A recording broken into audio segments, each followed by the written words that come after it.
కష్టం నమ్ముకొని మేము పని చేస్తున్నాం అంతే మేము ఎవరిని ముంచట్లేదు అని అంటున్నారు వాళ్ళు.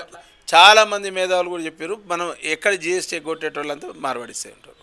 ఎక్కడ నువ్వు ప్రభుత్వానికి ట్యాక్స్ కట్టకుండా మొత్తం మార్వాడిసే ఉంటారు. ఇక్కడ నువ్వు తీసుకొచ్చింది చేసింది అన్నీ డూప్లికేట్. చైనా కంటే విధ్వంసకరమైనటువంటి కమ్యూనిటీ ఈరోజు మార్వాడి కమ్యూనిటీ.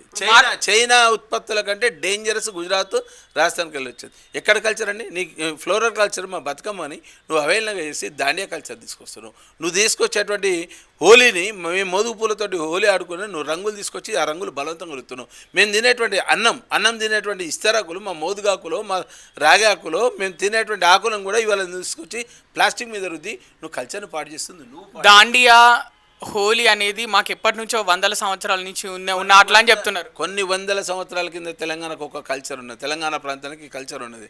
అతను కడుపు నొప్పితోటి మాట్లాడినటువంటి భాషతోటి వచ్చిన వాళ్ళు ఉన్నాం. తెలంగాణ చరిత్ర యావత్ ప్రపంచానికి గొప్పగా చాటి చెప్పినటువంటి ఘనత తెలంగాణ చరిత్ర ఉన్నది.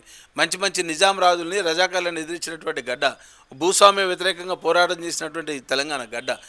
ఈరోజు ఏదో భయపడేటువంటి పరిస్థితి కాదు. వాళ్ళు రెచ్చగొట్టేటువంటి కార్యక్రమాలు చేస్తే మాత్రం డెఫినెట్ ఉధృతంగా ఉంటుంది. ఇక్కడ అత్యధికంగా నష్టపోయేది తెలంగాణలో ఉన్నటువంటి వైశ్యాస్. మాకు మీకు పొత్తు ఎక్కడదండి? మాకు ఎలాంటి పొత్తు లేదు కదా. నార్త్ ఇండియన్ వైశ్యాస్కు మాకు ఎలాంటి పొత్తు లేదు. కంచం పొత్తు లేదు, మంచం పొత్తు లేదు.